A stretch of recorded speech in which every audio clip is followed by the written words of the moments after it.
Hey, if you've ever listened to our show and thought to yourself, I think I want to make a podcast, but I don't know where to start, start with Anchor.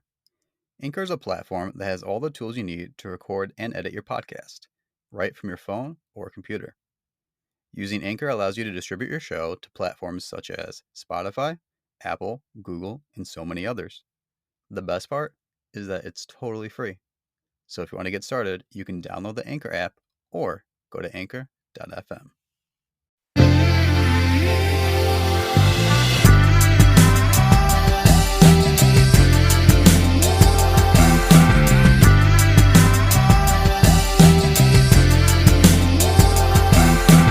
Hello, everyone. This is episode 47 of Discography Fam. It's kind of crazy to think that some of you have literally listened to 47 episodes at this point. That is a lot of content. Today, you've got everyone's favorite host, which is me, Alex, and Oh, you're everyone's favorite host? yeah, Is this canon in the podcast? Is this kosher? Are you Um, allowed to say that about yourself? are we allowed to put up a poll to see if everyone agrees? How about this? We'll just call you everyone's favorite narcissist. Hello, everyone. This is everyone's favorite narcissist. Alex Melgosa, and I am Everyone's favorite pacifist. No, I'm not always a pacifist, but thanks for thinking that of me. This is an I'm Katé. You were like, this is an I'm Katé. Katé's actually a robot, and her batteries weren't. She's on off-brand batteries today. Yeah, whatever the non-Energizer bunny is, it's like The Dollar General version of the Duracell? batteries. No, Yeah, Duracell seems like the better brand. I'm sorry, Energizer. I guess I must be on Energizer bunny batteries today. Energizer Bunny batteries. That Mhm. sounds almost like a tongue twister. It could be if you want it to be.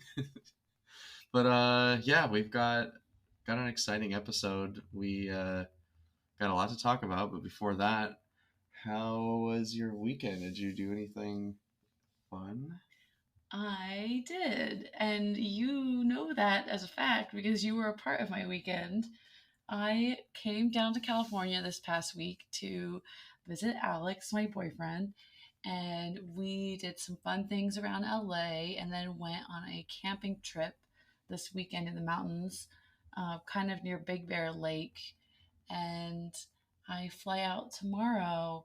So it's sad to come to an end, but like you said, we have fun things to talk about because Alex and I today are going to talk about two pretty awesome fun things we did this past week. We definitely filled the past 9 days full of activities. We went camping, kind of. We were in a cabin. We went cabbing. Cabining. We And went cabbing. We just picked up taxis along the road. yeah, with taxis along the road. There were concerts involved. There was great food involved. But before we jump into any of these concerts, I heard that there's a pretty crazy music comeback that just happened. Yeah, this actually, you know what's funny? This artist, I have seen them in concert actually already. Wait, seriously? Yeah. Before we reveal what year, do you remember? It would have been like 2011, I think, or maybe 2010. Wait, that's so cool. I know, it was pretty long ago. Can I reveal? Yeah, you can reveal. Rihanna is back. First time since 2015, I think. I think it's Rihanna. Rihanna? That's how she says her name. Rihanna. I have clearly been saying it wrong for a long time. Mm-hmm. But she's back and she's headlining the Super Bowl, so everyone get excited for that sports ball that happens around January. I think that news is like that's the only way to get everyone interested in the Super Bowl. It always depends on who do they pick to perform. That's going to rank like how good of a year it's going to be. It's a big deal. It's a pretty big deal. She hasn't performed on a stage since I think early 2018 is what I read online. So that's pretty crazy that she'll be performing. It's funny because I was about to say, oh, I wonder like where it'll be, but yeah, we have no clue yet, right? Or do we? We don't know. Yeah, we don't know. Us two don't know, but someone knows. But if anyone out there knows, feel free to give us a shout out on the interwebs. I'm just like, it could have been like the biggest announcement today. I guess I always thought it was like one of those things where it's like it's a mystery until like the month before of like where this was happening, but maybe this is actually more like the Olympics where they plan it out like 4 years in advance. I think this shows how little we know about football. We don't know much about football, but what Alex and I do know a lot about is music and concerts. And that is what we're going to talk about today, minus the Rihanna one. The Rihanna one's just a little teaser to get you guys into it. But yeah, that was our little segue. Well, did you see anyone cool recently that you wanted to talk about? Well, Alex and I went to 2 concerts this week, and each of us kind of are more of a fan to one of the artists than the other.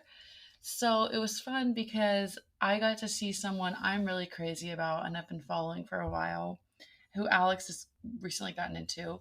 And Alex was able to see somebody he really likes to follow and has gotten me into. So the first show that we went to together, which I'm going to call my show, was to see Remi Wolf. And I had an amazing time. What did you think, Alex? I gotta admit that was a really, really, really cool show. I had high hopes because the album you showed me, I thought was amazing. I'd never heard of her. I wasn't really expecting to be that into her, and like I honestly thought I was gonna go to the show, know like a couple of the hits she did, and then just be like, all right, like I know it, it'll be fun. But like this girl can rock. I thought she put on such a cool performance, like just so much energy. Well, like was it what you imagined, or were you disappointed? Everything I could have dreamed of and more. And when I say and more, I mean it was packed more than I could have ever believed that a show would be packed. Alex and I and our friend who came with us, we were packed body to body in this theater, which was a pretty big venue. It's called the Shrine. The Shrine in LA. And it was crazy. Her stage was fun. Her band was fun. She was energetic.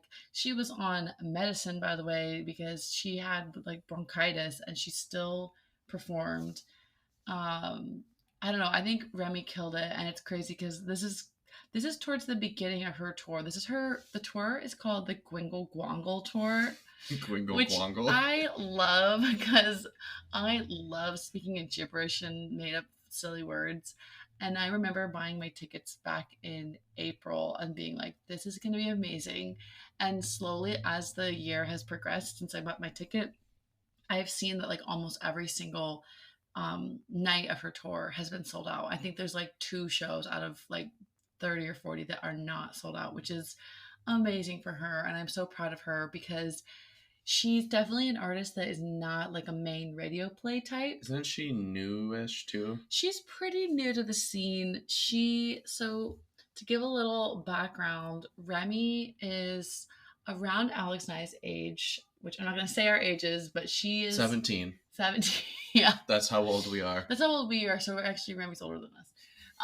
Remi is like, she's 26 years old. And I was thinking about it a little bit today in that she's at that age where it's like she's kind of Gen Z, but she still could maybe be grouped into like old, like super, super, super young millennial because she's like early 1996. Which is Zennial? She's a Zillennial, but Zillennial. She gives me the vibe that she kind of falls a little bit more into the Gen Zers. And I think that like, so she is, yeah, she's really only been in the music scene, I would say, the last like 5-6 years, even though I'm sure she's been into music much longer than that, but she's from California, she's from Palo Alto, and she's pretty young.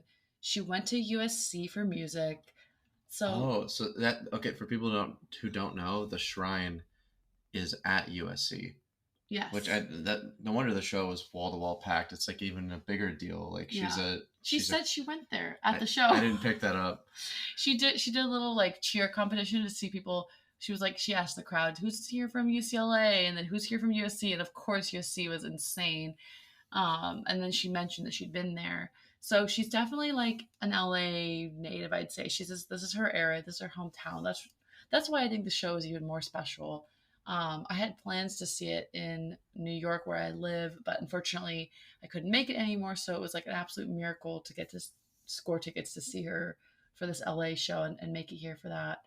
But yeah, she's released a lot of EPs, and that's kind of how I got to know her, was from a lot of just random songs I would hear. And honestly, I would hear her on kind of like Spotify generated playlists of like a mood or a vibe or something. And she definitely has that sound of kind of like indie pop, funky, weird, different, but still really catchy. She has so much like rock to her as well, though, Mhm. like so much rock influence. Yeah, I think, well, I mean, she has a song called Anthony Kiedis, and it's like that's the lead singer of Red Hot Chili Peppers. So that alone gives me the impression that, you know, she grew up on them and probably so many other amazing artists, because she's like our age, like mid 20s. And I think that sometimes us people have the best music taste, if I might say so. Um, So now you're learning that Kate is the narcissist of music. the narcissist of music, I think our generation is the best with music because we have gotten to grow up with like everything. And the stuff that's coming out right now has all the influences of what came out before. So we've got some great music, and I really would group Remi into that.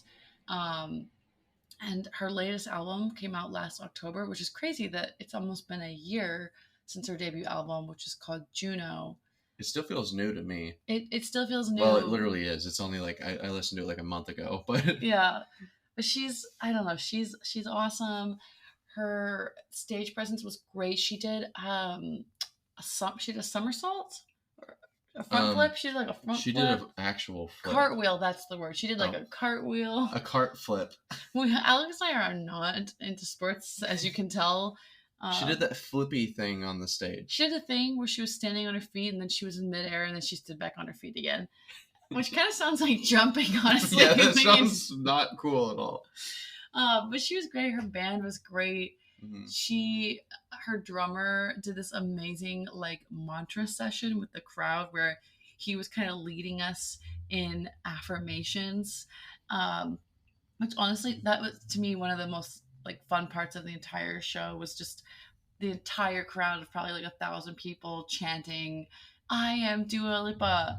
I can do my taxes." But it was very punk. It was very punk. Yeah. Like I was like, yeah, I feel like saying words of affirmation sounds like we were like a yoga conference or something. It was very like, heck yeah, my life is awesome and I'm okay. Not like, I am enough. Like, it wasn't like that, which actually it could have been like that and it would have been cool. Because Remi was playing guitar or she was playing drums the whole time in the background. And yeah, I didn't realize that she could play so many instruments. She's talented. She even, I don't know if you know this, but she auditioned for American Idol in 2014. 2014, so she would have been, my math is bad here, she would have been 12? Wait. She would have been 18? She would have been 18. 12 plus... Alex is not a mathematician either. She would have been not 12. She would have been not 12. She would have been 18. She would have been 18, and I cannot see her performing on American Idol. It's just doesn't. She's too good for that. She's way too cool for American Idol. I'm glad that she. I don't know if she made it through any rounds, so I'm glad she didn't win. I'm glad she dropped that because she didn't need it. We wouldn't have the Remi Wolf we have today. We would not, because she is. So this is my final plug on her. I would say she's gritty. She's funky, not just in her music, but like her style, the way she dresses, her social media presence too. She's loud. She's very unfiltered. I think a lot of artists come across very filtered, and I think that's why she has such a huge following and why her fans like her so much, is because she is like 100% authentically weird and strange and honest with like herself and her fans.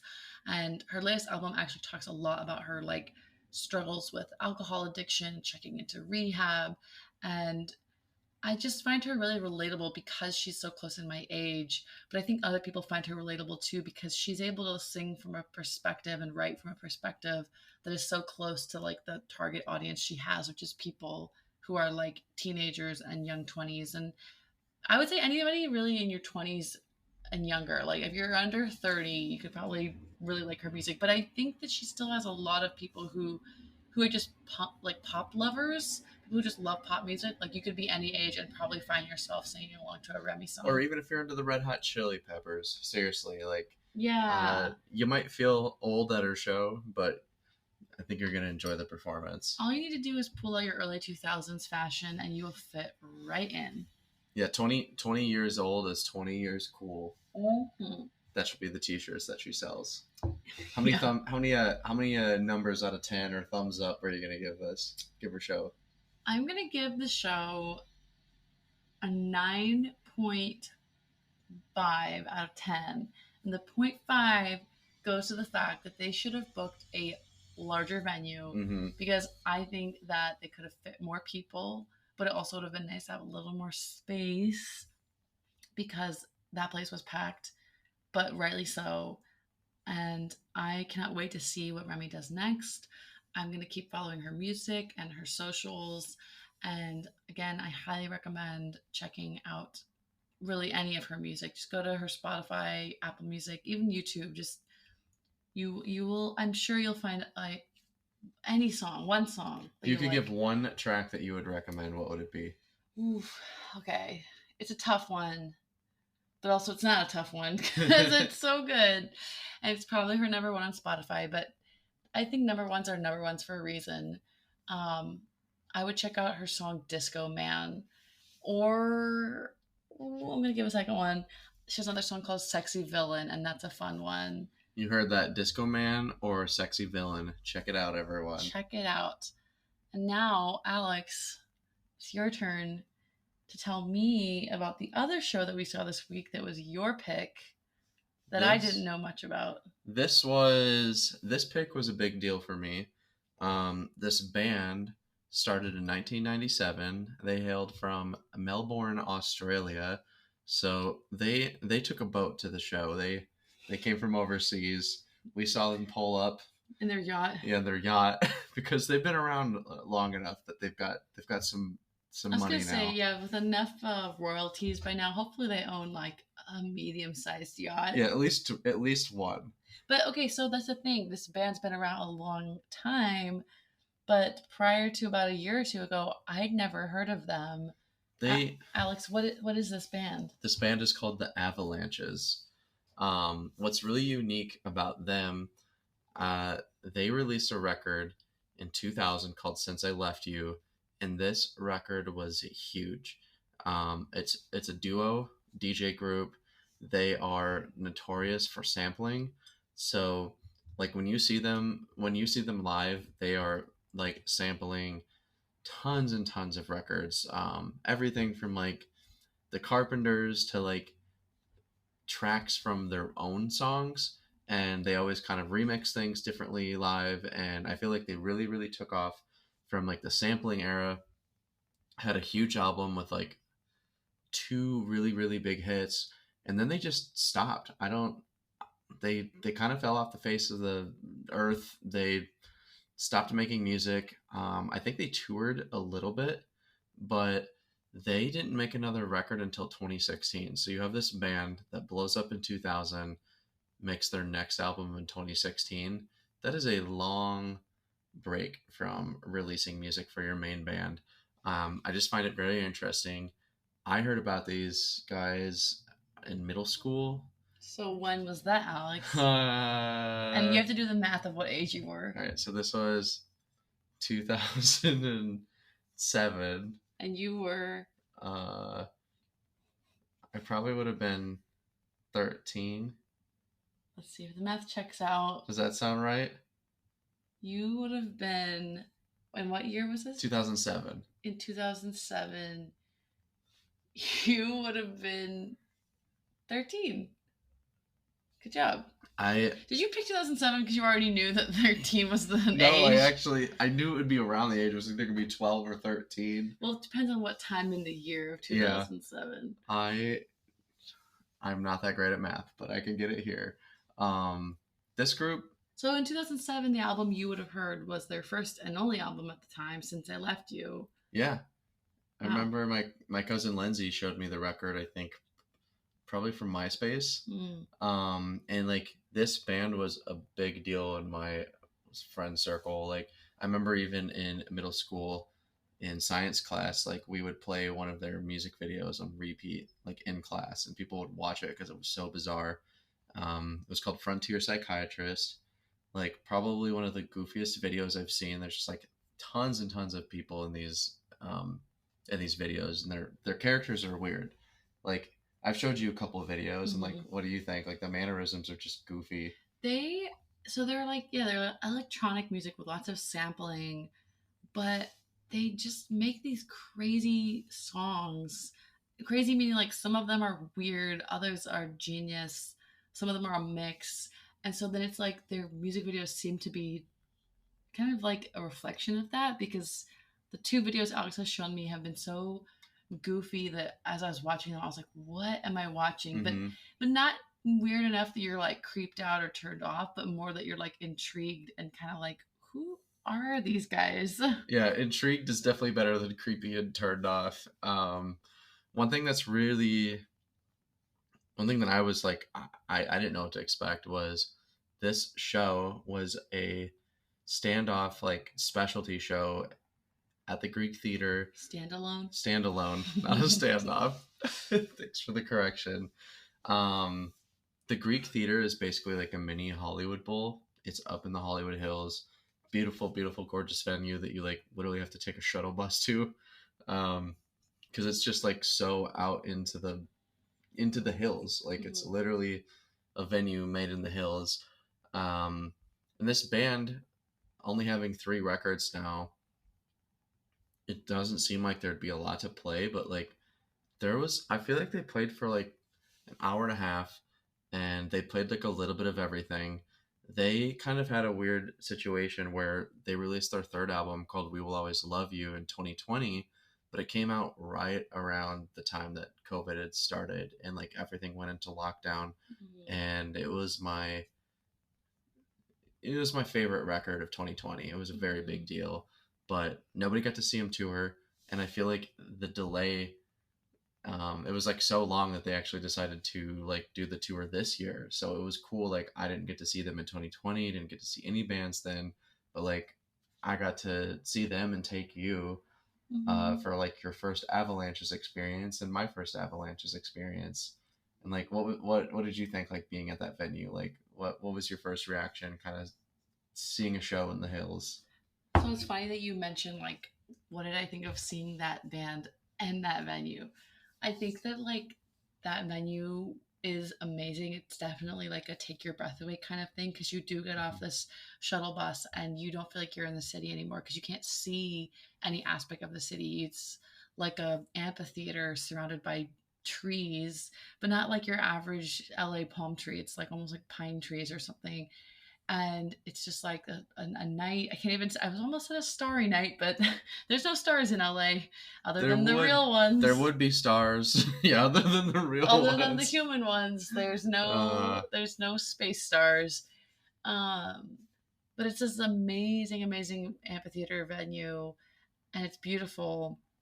The funny thing is though that I think this band being an electronic group, I feel like it'd be more fitting to see them in like a indoor venue, like a club kind of setting, because I think having the sound be more captured in a space to me fits more than having it be a kind of outdoors in the nature like we were. It was still an amazing show and I loved it. I had the best time ever. But they had kind of like a pit area where people were standing for the whole time, and Alex and I were more removed from the stage, kind of like in seats. And we still danced. Everyone danced. I think everyone was standing and dancing. But I do think that this would have been an amazing show to be where everyone is in one level together, dancing and partying. Yeah, it definitely felt like it should have been in unison, because I think that was one thing that was a little lacking, is you could tell their stage was built for like an indoor venue. Like the stage they were on was like too big, I think, for their lights and their screens. Mhm. But their visuals were amazing. They had like tons of cool like chopped up videos of like the Carpenters and old like classic artists, and they did like, you But know, also just images of like artwork, nature, mhm. words being written on the screen. It was like they're a very artistic group, and not just because of their backgrounds, but I think because of like just the amount of samples and the variety of samples they use. And the lighting is focused on, it's focused on the background and like on you. So like the whole group is like completely silhouetted. The entire performance was really, really cool. They played a bit of every record minus their second record, which people don't talk about as much, but And you know what? We're not going to either. we're not going to either. But one of my favorite like electronic shows I've been to, highly recommend it. Again, I just, maybe see them at a smaller venue if you get the chance. But they played one of my favorite songs from the new record, which is called "We Will Always Love You," and they like ended the show with, like with wordplay from that. I thought it was really beautiful, and they played like a classic from the first album called "Since I Left You," Mm-hmm. and I thought it was a night to remember. I would give this show, I would still give it like a 9 out of 10. It would have been a 10 just if it was at a venue that fit the atmosphere for it. But that's not slighting the venue, because the venue itself is amazing. I think it just didn't fit for the band. Yes, that is the perfect description of that. Yes. Yeah. Well, yeah, so we both had like an amazing week of lots of great music, and I know that we both raved about these bands individually, but we sincerely hope that whoever's listening comes and checks these out. Seriously, check them out. If I gotta have one more track to shout out, check out The Divine Chord featuring Johnny Marr and MGMT. It is just a beautiful, beautiful song. Yeah. I'd say you have homework now, fans. You got 2 albums to check out. Let us know what you think of them. And with that, please like, rate, review, subscribe if you can, wherever you're listening. Let us know what you think. Give us thumbs up or thumbs down. Give us a sign of life. Let us know that you're out there. Talk to your favorite couple on your favorite podcast. Give us some love as we've given to you. And that's our narcissistic closing of the day. Yes. All right. Bye. Bye-bye, world.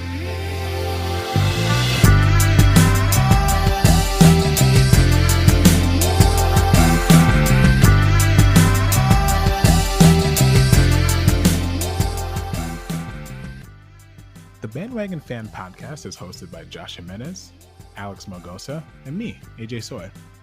Our show is produced by Katé Smith and edited by your boy, AJ. Our social media is managed by Natalia Kokulia, and our theme song, Lush Waves, is provided to us by Taylor Lewin of _audio. Thank you for listening, and we'll see you next time.